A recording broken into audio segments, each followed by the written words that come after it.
Hey, Tony Gaskins here, popping in real quick. Uh, you know, I sitting here in my son's playroom. My oldest son in bed, and my wife just took my youngest son to her mama house because we got a long day tomorrow. So he gonna hang out with her and his little dog.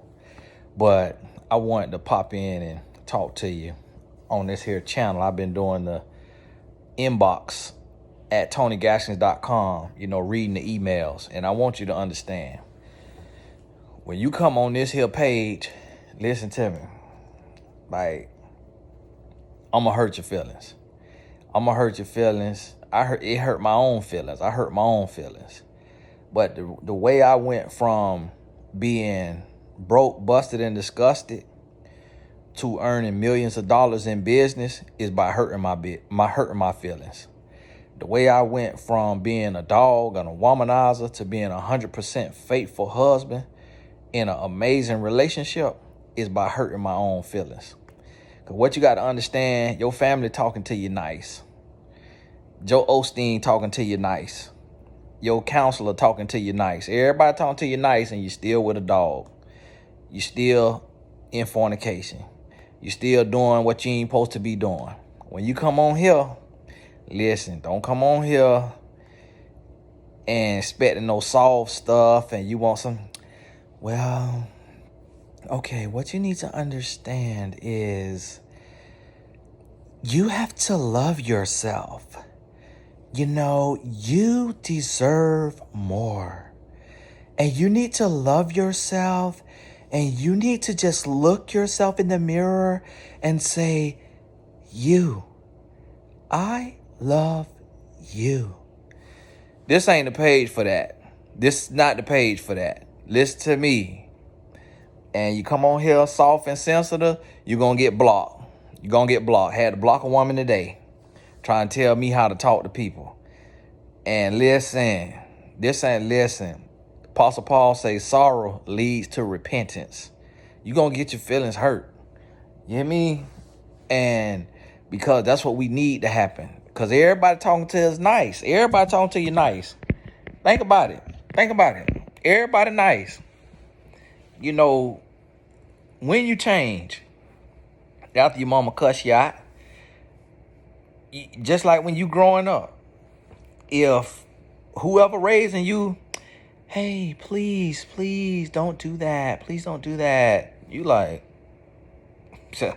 going right about your business.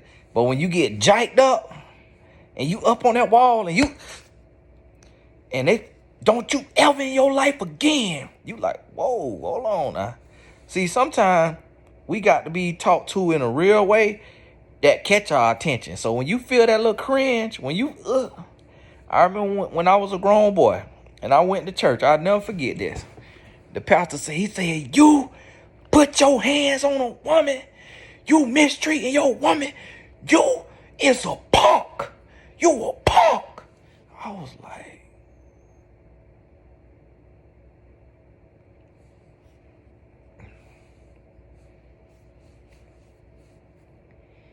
that thing changed my life. Cause I've been hearing all the time, my whole life, from my mama, baby, don't spread yourself so thin. Baby, don't spread yourself so thin. My mama been talking to me nice my whole life. My daddy been talking to me nice my whole life. And I was a mess. But when that pastor gathered me and got me together, he wasn't even talking directly to me. He was preaching a sermon. That thing hurt my feelings. I'm going to tell you like that right here. That thing hurt my feelings. I remember when I was in the streets hustling, I was moving too fast and I was leaving paraphernalia around the place. And my cousin called me and went off on me. I mean, cussed me out, yelling. Tears came out my eyes. Guess what? I started moving a lot cleaner after that. I started moving a lot safer. Because had I kept going the way I was going, I'd have ended up in prison. And I say that to say, listen, this right here, no, this ain't one of them, you want to talk to your counselor, go talk to your counselor. And let your counselor, so, where are we trying to get to? All right. Go right ahead. Go. That's what you need. That's what you need. You come on this page, I'm going to let you know that is stupid. That is ignorant.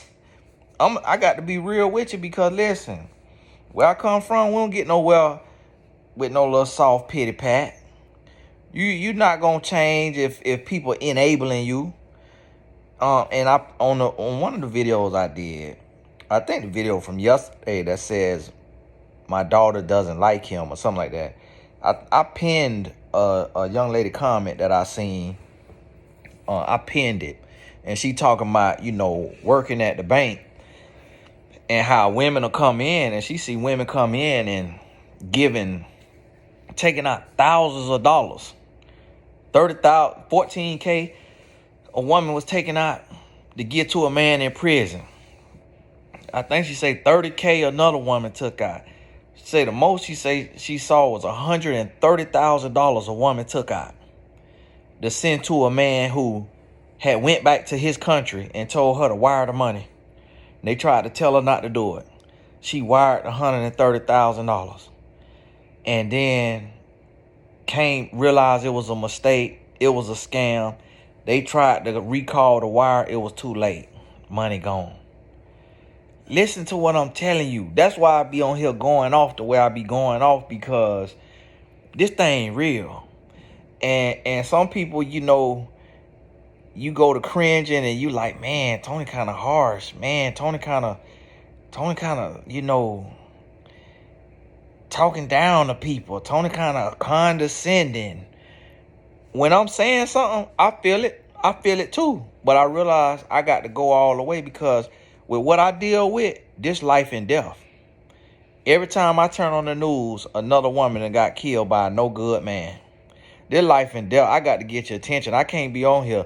Because think about it. Just naturally think about it. If somebody pacify you and make you feel like, what you're doing is not that bad. It takes time to grow. Give it a little time, and, he's going to change. All it is a black eye. All it is he just manipulating you and using you. It's going to be okay. Just keep your head up. Just keep loving yourself. Somebody talking to you like that, you ain't going nowhere. You ain't changing. You're not changing. And so it's easy when you on the outside looking in. You're not a life coach and you're not in the trenches all day, every day in people's mess. It's easy to be like, how another example. How when you see somebody get onto their child and they, what you doing? Come here. You better. What in the world? You kind of like, whoa, calm down, calm down. You ain't got to do all that to that child. You ain't got to talk to him like that. Like, listen, you ain't got to do all that. You know why you feel like that? Because you don't love that child. So you want that child to be pacified. That child might need to get jiked up. Come here, what you doing? And then, but with your own, what you doing? You hemming them up. You get them together. Listen to me. You better listen to me. That's what you doing with your own. But when you see somebody else do it to theirs, you're like, no, don't do that. Don't do that. You know why? Because you don't love their child. But with yours, you realize this life or death. If I don't get you together and get you to respond to my voice, and I told my wife that when my boys was young, I say, listen to me. Don't you ever have to tell them something twice. I say, you teach these boys that when you say do something, the first time, it better get done. Because if they running out in the street and you say stop and they keep running and they get hit and killed by a car because they don't know to listen to your voice, to respond to your voice, when you got to tell your child to do something 2-3 times, you stop that in the beginning. As soon as they got an age of understanding, 1-year-old, 2-year-old, 3-year-old, whatever age that is for your child, because some going to be a little slower than others, some going to be faster than others. Get them together. So guess what? My son didn't have terrible tools. Kids have terrible tools. So many kids have terrible tools. Not my son. They have no temper tantrum. Because that one temper tantrum, they learned from that one temper tantrum. and they laid down on that ground and got stepped right over them in the grocery store and kept walking. Looking up, where mommy? Ain't see another tantrum. Or got jiked up, got hemmed up. The Bible says spare the rod, spoil the child. So listen, if the Bible tell you spare the rod, spoil the child, then what we supposed to do to adults? Because you can't grab no adult and whoop them. So you got to be all the way real. So listen here, when you come on this here page, hey, it finna be blood raw. You hear me? It finna be all the way live. You hear me? Ain't finna be no pulling, no punches. You go back to my old video, that's how I was. I was real, yeah. And I'm gonna tell you why I was like that. Because I was trying not to get judged by the white people. I didn't want the white people I was working with in the corporate space as a life coach for sports teams to come on here and be like, ooh, he's a little ghetto. Ooh, do we want to have him working with our athletes? He sounds a little rough around the edges. But I growed past it. I growed out of it. I said, listen, I got to be me. And where I'm from, hey, you get your feelings hurt. It's all the way real. And I'll be honest with you, my parents, they were not hard enough on me because they were trying to love and be kind. But then my daddy told me stories about his daddy pulling out a shotgun, shooting at his older brother because his older brother was disrespecting him or did something, said something wrong. He pulling out a shotgun, shooting at his brother while his brother was driving down the street. And so I think that made my daddy be real nice with me, real sensitive with me. But then guess what? Because I ain't had that on me, I became a dog, womanizer, toxic, controlling, became a drug dealer, all of this. And then I look at one of my homeboys I grew up with who daddy was so strict. I mean, had this boy like he was in military boot camp. This man became a professional boxer. Andre Berto, he fought Floyd Mayweather on Floyd's last boxing fight before he fought Conor McGregor. But Berto, man, he was raised, this man had to get that deck of cards and do push-ups. This man, he didn't get to go to dances, prom, none of that. He was grinding. And at a young age became a millionaire, because of the discipline that he was raised with. So for me, I had to learn the hard way by losing my college scholarship, by being evicted, by having bad credit, by having cars repossessed. I had to learn discipline the hard way. And one thing I noticed and I see now, and the reason why I talk to women is because I'm called to that because I was one of the men getting over. And I see how easily men get over. And that hurt me to my heart to read what the lady wrote in that comment.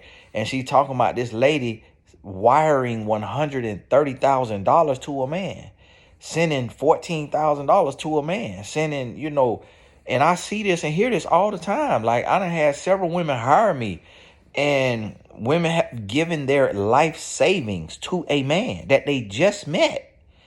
But then we all call them stupid. Like, when you look at it, you like, what? Like, other women, like, how dumb can you be? But she actually not dumb. A lot of these women, college educated, articulate, gifted, talented, blessed and highly favored. But it's something in a woman that God created a woman to have a submissiveness toward a man. And then men have been perverted. So now men have been turned over to a reprobate mind and are taking advantage of the natural makeup of a woman, which melts in a man's hand like chocolate in a hot sun. So you got women who are coming to men to submit to this man, and this man ain't worth submitting to. Coming to this man for love and compromising her self-worth, her self-respect, and everything for this man. And this man is taking advantage of her kindness. And you got so many men that are cheating on, beating on, lying to, manipulating, using and abusing women. And see, the thing about it is, and a lot of men today, like especially a lot of guys who grew up without their father. You'll see some men who grew up without their father, who grew up without a positive example, or they had their father, but their dad was a bad example. They'll go and get a woman intentionally with low self-esteem. They will pluck a woman off a pole because they know she is on that pole because she is lost. She is hurting. She is confused. She is desperate. It's something that put her on the pole because it's not a natural inclination to want to get naked and get on a pole and show your body to strangers. That's not natural. That's not just something you desire to do. Like I've heard some of them try to say, oh, it's so freeing and I just love dancing. No, that comes from insecurity. If you enjoy someone worshiping and ogling over your body and throwing money at you, that's not natural. That's not normal. It's something that you went through that you need to confront that make you want to be worshipped like that. That make you want to be an idol to a lost, broken, confused man. Because that's who in the strip club. But it's men who will pluck a woman off a pole or pluck a woman off the street corner or get a woman who, got several children and she's been left by the fathers of those children. He will try to find women who are low self-esteem, who they've gone through so much in life that they don't really love themselves. And then he will have his way with her. He will take out all of his pain on her. So all of his pain, all of his brokenness. So now women become his human teddy bear. Women become his teddy bear. See, at 5 or 6, when he was struggling and going through, he had a stuffy. Had a little stuffed animal that he could hug on and, love on and all of that. As an adult man, he don't want to go get a stuffy. So he goes and get a woman. And that woman becomes his stuffy. So now that woman is who he uses to console himself. She is his pacifier. So now he uses that woman, and then now he knows of a feeling. He knows of a feeling, a release, an orgasm. So now he knows of that, and that feeling releases those chemicals from his brain, and so he feels calm in that moment. He feels high in that moment. It's a rush. It's a relaxing, calming feeling that he feels. But that one feeling is not enough. So now he gets this woman and he uses her for different feelings. So his anger and his pain and his brokenness and his confusion, when he yells at her, it gives him a release because he's taking his pain out on her. When he curses her out, it gives him another type of release. When he puts hands on her, it gives him another type of release. When he sleeps with her, it gives him another type of release.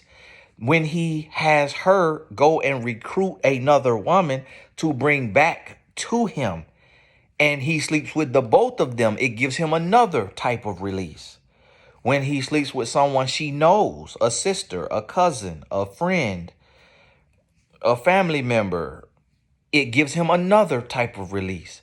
So all of his pain, all of his immaturity, all of his ignorance, everything that he is dealing with, he takes it out on the woman. And so that's what I have seen. That's what I have lived. That's what I have been around and watched happen. And I will see women who otherwise you would think is a genius do stuff that we just don't know what to call it. And it's happening every day over and over and over. And so it's like, I can't shut up about it. I can't stop. It's like, yeah, you get paid for YouTube videos, but this bigger than money. This about my relationship with God, and this about me doing my part. Sometimes people say, oh, why you don't talk about this? Why you don't talk about that? I'm not called to everything. Everybody not called to politics. Everybody not called to activism. I'm called to love and relationships. And guess what?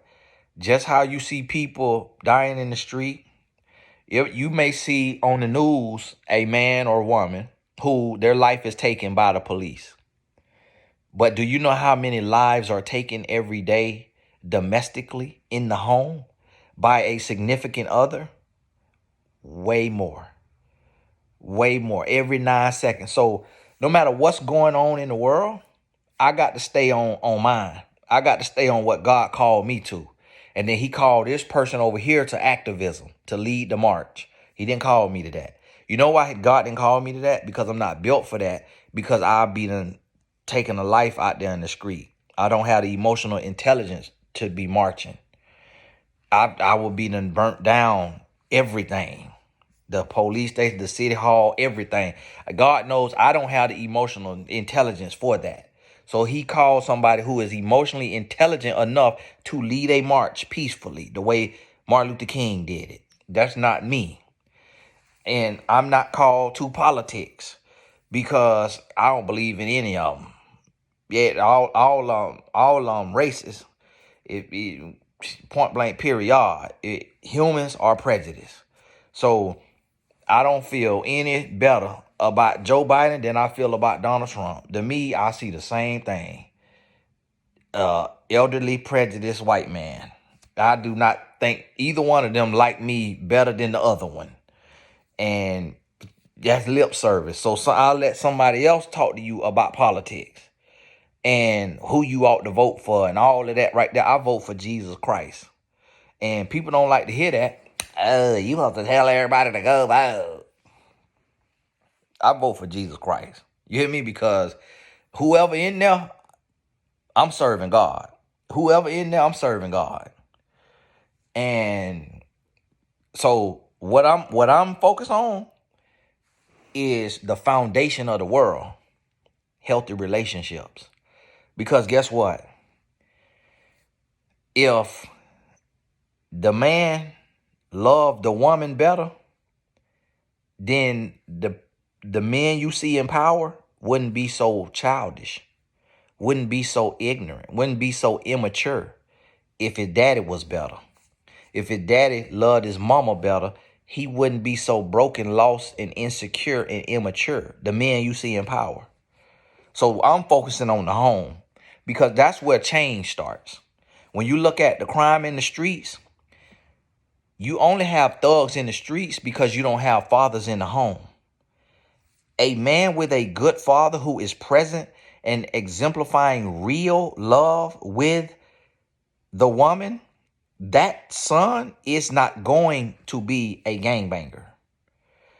The premarital sex and the teenage pregnancies that you see, if you have active, focused, loving parents in the household who are focused on the development of their children and they are loving one another the right way and they are representing love and they are raising their children actively and they are focused and driven and purposeful about their parenting, you're not going to have teenage pregnancies. That household won't produce that. Now, yes, you always have an exception to the rule. You will have parents who say, I did everything I could, and my child still turned out this way. Hey, I know you feel like you did everything you could, but you didn't do enough. You didn't do enough. You wasn't active enough. I know you don't want to hear that, but you going to have to hear that. And you're going to have to repent for that and try to make up for it the best you can by doing better with your grandkids. That's just the hard truth we don't want to hear. And so me and my wife, we don't know how our son's going to turn out because we can't predict the future. Only God knows. But we making sure we as demanding in the present, we demanding, but we equally loving. So my son got straight A's and no A minuses. And he studied 2 hours to 4 hours a day if need be. But he also has a gold necklace, gold bracelet, and Gucci shoes. We very demanding. We equally loving. He got straight A's, no A minuses on his report card. You know what his reward is? $1,000. You know why it's $1,000? Because I can afford to give him $1,000. Some parents say, oh, I'm not going to reward my child for what he's supposed to be doing. That's why your child not doing it, because it's not a reward attached to it. Or if your child do it, that's why they're not going to keep doing it. But what I'm showing my son is this how life works. When you excellent in life and what you're supposed to be doing, you are rewarded richly. So when he sees our life that I'm able to provide, I also let him know why. I let him know it's because I serve God and because I'm faithful to his mother and because I love her and treat her like a queen and because I do not get drunk like a lot of people. I do not smoke like a lot of people. I do not curse. I do not gamble. I do not watch porn. I do not masturbate. I let him know that I don't live like the average man. And that is why my life looks different to you. That's why we are blessed on a whole nother level, because when you chase excellence in life, you are rewarded richly, greatly. And so I'm focusing on the home. I'm focusing on the household. That's what I'm focusing on. I'm not worried about all this stuff externally, because when we focus inwardly and we take care of our homes, that's when the crime in the streets gonna change. That's when the situation in these young relationships gonna change. When we as adults, as parents, learn how to love ourselves and learn how to be exemplary in our life. I might have said that word wrong now. When we learn how to exemplify what we want the youth to see. So we got parents saying, oh, we need to stop this and we need to stop that and we need to stop this, but yet still living messy, yet still reckless, yet still immature, yet still giving in to vices on a daily basis. So you can't expect the children to get better. You can't expect them to do better when you curse like a sailor, when you immature, when you ignorant, when you still, gambling all your household income away, when you still getting drunk, when you still getting high, when you still gossiping and backbiting and petty, when you still watching junk crap on the television that's not moving your life forward, when you still stuck on a dead-end job and not getting the knowledge and not getting the certifications or the training or the online courses to teach you how to start your own business and create something to where you can create generational wealth for your children, but you still going to the job and you hate your bosses, but yet you won't do nothing about it to change. How can we expect the future to be different? How can we expect the next generation to be better? We can't. We can't. That won't change. So my thing is to represent the change that I want to see. And even with my children, I'm teaching them, look, you work hard, you do right, you live right, you're going to be blessed. That's universal law. You reap what you sow. Well, go around, come around. You could fake the system for a little bit. You could play the game. You could play yourself. But eventually you get what you deserve, good or bad.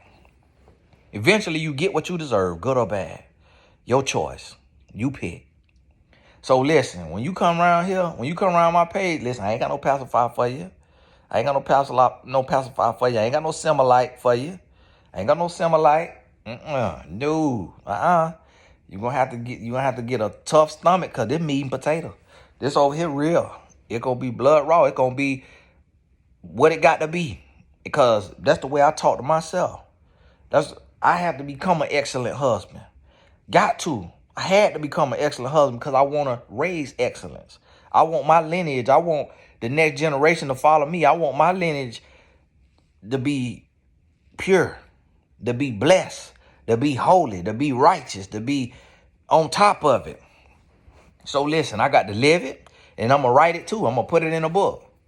Give it to my sons. Y'all read this book. Let this be a guide for your life. Outside of the Bible, in addition to the Bible, here go our family guidelines. This how you got to live, and get to your kids. And if you learn more than what I put in this book, then you write your own book and you add to it. You could put them together. Next thing you know, we might have a 500-page manual, and it's required reading for every generation. But listen, we finna change it, and if we can't change the whole world, we'll change for whoever come in contact with us. We'll enlighten and inspire and empower every single person that come in contact with us in our life. And so I can't go out to every corner of the world and change the whole world, but I could start right here in my household. And then I could use my platform and the people that under the sound of my voice, and they could hopefully be inspired to enact change, affect change in their household. and inspire their next generation, inspire their children or their nieces or their nephews or whoever, mother, father, family, friend, foe, whoever it is, neighborhood. Inspire them to be better and to keep growing. And so understand that, man. It's time, like, we live in this old soft, pacifying society to where, everybody, oh, we got to have grace. We need to just not be so hard on ourselves. And, nobody can judge but God.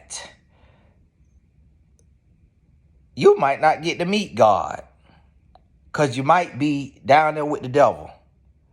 And when you get to meet God, it's too late to be judged because that judgment final. So you need to want to be judged on earth. You need to want to be judged here by your peers, by your friends and family. You need to want somebody to tell you, hey, you messing up. You doing wrong. You shot out. You all the way off. You doing bad. Like, that's how you living? Like, you that reckless? You that immature? You that sorry? Like, you need to want somebody to hem you up and to check you here.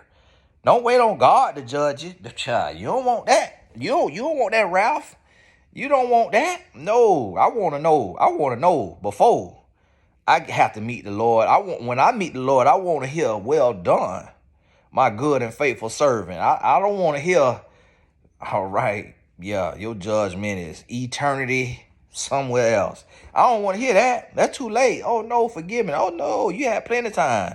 There plenty of messages came across you to change your life, to get your situation together, but you kept making excuses for yourself. You kept making excuses. Oh, well, God know my heart. God know your heart. God know you making excuses. God know that you deciding that you making a choice to be sorry, to be lazy, to be complacent. Yeah, you right. God know your heart. God know that you living beneath your potential. God know that you cheating, lying, scamming, manipulating, deceiving, whatever it is you doing. Yeah, God know. He know exactly what you doing. God know my heart. Yeah, you right. He know you need to change your heart. And see, I'm going to tell you, the way I talk to other people, that's the way I talk to myself. That's the way I live my life. And everything ain't for everybody. Everything ain't for everybody. You got people out here that going to give you a pacifier. That your spirit going to be convicted for not believing in your favor enough. No, that ain't what I'm trying to talk about, all the favor and all that on your life. I'm talking about, I want us to focus on the change we need to make internally, the growth we need to have internally. Don't worry about the favor. Don't worry about the grace. Worry about the work. Worry about the work too. The grace and the favor and the mercy, that's going to be there. But what about your work?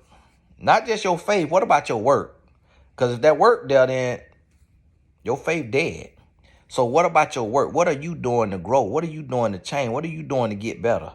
And this is the thing. And I see so many men around here. Listen, y'all, as men, we want to go and get muscles. You want to get muscles or you want to get money. And then some men get muscles and money. But then the one thing that every man struggle with is treating a woman like a queen.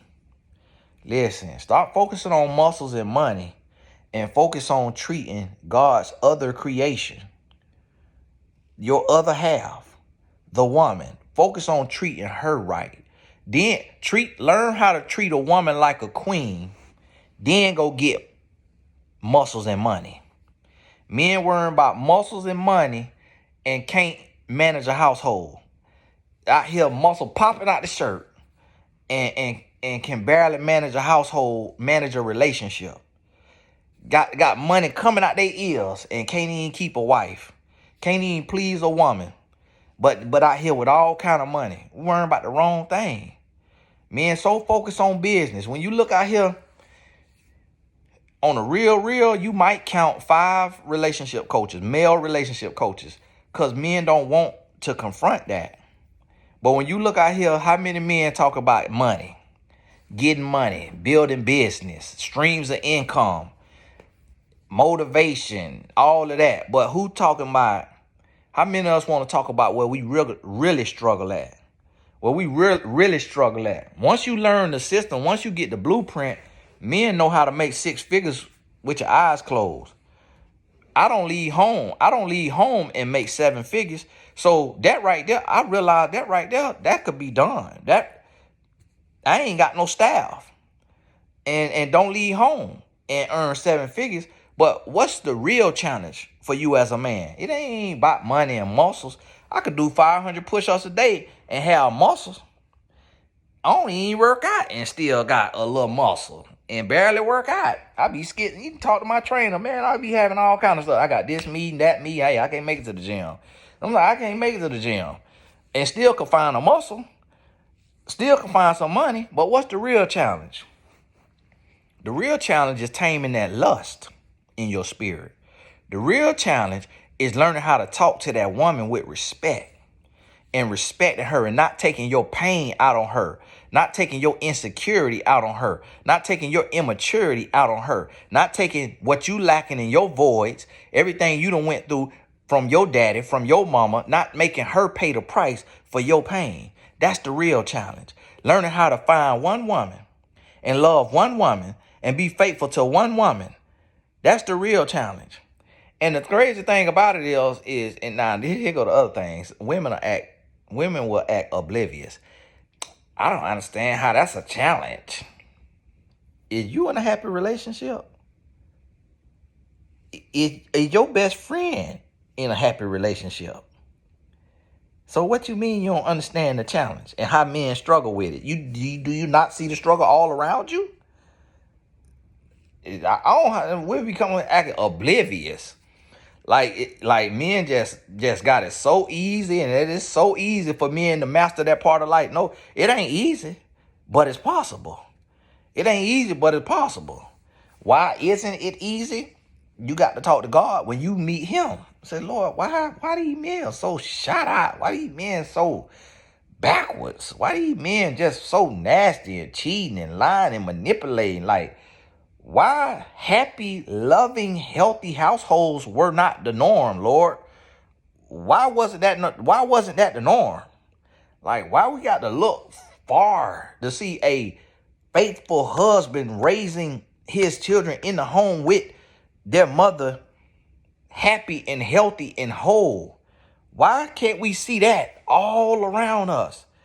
Why we got to look and search and try to find that? Can we make that the norm? And in order to make it the norm, it's on the men. It's on the men to get right, to do right, to love the woman the right way. Oh, it ain't just on us. That's a two-way street. Well, start with you. You start driving the right way. You start driving the right way. Don't worry about nobody else's steering wheel. How you driving your life? How you driving your life? Playboy, get that together. Then when you get that together, then worry about it. Then let the woman worry about how she doing in her life. But when you get your life together, my boy, then you going to attract the woman that got her life together. Then you ain't got to worry about that. But you around here trying to sniff thongs, booty hole. That's why you around here chasing a nut like a squirrel. And that's why you keep running into savage women with the savage Fenty on. Out here got you lusting and drooling out your mouth. You can't even get ahead. What you do not realize is that the money that you spending on OnlyFans could retire you a millionaire if you put that into an ETF every month. You make an investment. What you spend on your little hub, your little nasty stuff you watching on the phone, playing with your hand, and then you out here in the strip club. All the money you spend in the strip club, you could have bought the block back. You could, and then you do all this. You still don't own the block.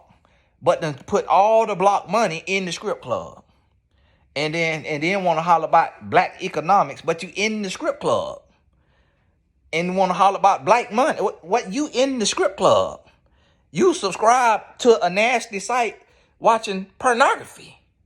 But you hollering about the black dollar. Okay, start doing the right thing with your dollar. You see what I'm saying? It's like we got to hold ourselves accountable.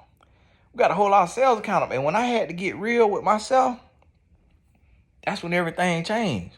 But then I realized, man, I can't just be real with myself. I got to be real with everybody. I got to be real with everybody. I got to be the example. I got to be the example.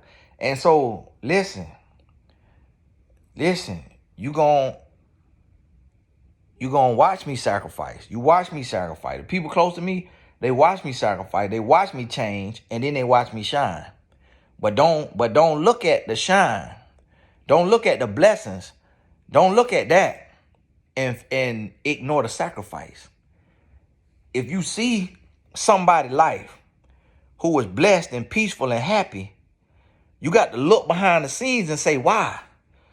What is he or she doing differently than me? I talked to my client today and got 13 rental properties. Got 8 companies, single mother, making 7 figures. And she said she didn't buy any designer, no luxury, no exotic cars, no foreign cars. Say she made $2.6 million in her business and treated herself on a $1,000 purse. So now when you look at somebody's life and you say, man, how she doing that? How she got 5 offices around the country and 17 employees with no investors? Got an 800 plus credit score. That ain't fair. Don't ignore the sacrifice. Don't ignore the good choices that was made. Don't ignore that. That's where you got to see where the difference is. That's a lot of times guys come to me and say, man, you lucky. Man, you lucky. You got a good woman. I got a good woman because I became a good man. I wouldn't have my wife had I stayed the man that I was. I wouldn't have a good, classy, honorable, respectable, self-respecting, self-loving, amazing wife who is an amazing mother. I would not have that had I not became a man that's worthy of having that. And a lot of times you see guys who bombs, in their lifestyle, the way they live, trashy and disrespectful. You see that and you wonder and you like, well, man, how he got that woman? How that woman still with him? If that woman still with him, she on his level. A good woman ain't staying with no good man. She on his level. That's why don't be jealous of him. Because the woman that'll put up with all that, that's also a woman that'll cheat on him. That's a woman that'll stab him in his sleep because she on his level. And eventually she gonna break. Eventually he gonna push her to a breaking point and he gonna pay the price. What y'all call it, karma or reaping what you sow? I call it reaping what you sow. Some of y'all call it karma, but that's something else. And so he gonna pay the price, and it might be from her. So why he think he getting over? Why he think he could cheat and then go buy a bag or go buy a car and get a bike? Eventually it's gonna be, you gonna have to pay the piper. You gonna reap what you sow. Point blank, period. Ain't no ifs, ands, and buts about it. So you could grow now or you gonna be forced to grow later. And either you gonna grow on earth or you gonna be pushing weeds out the ground. You gonna be 6 feet under. And you growing weeds out the ground above your tombstone because that's where you growing at now. So you gonna grow while you living or grow while you gone. But in either way, you gonna get the lesson. Here or in eternity, it's your choice. It's your choice. You got to choose growth. We got to get better. We got to push ourselves to the next level. We got to. There's no other way. We waiting on reparations. We waiting on handout. We waiting on, give me what's owed to me. Hey, go get what's owed to you. And tell him you can't do nothing about it. Hey, my wife back now. So I got to go get us some good quality time in tonight. God bless y'all. We'll talk soon.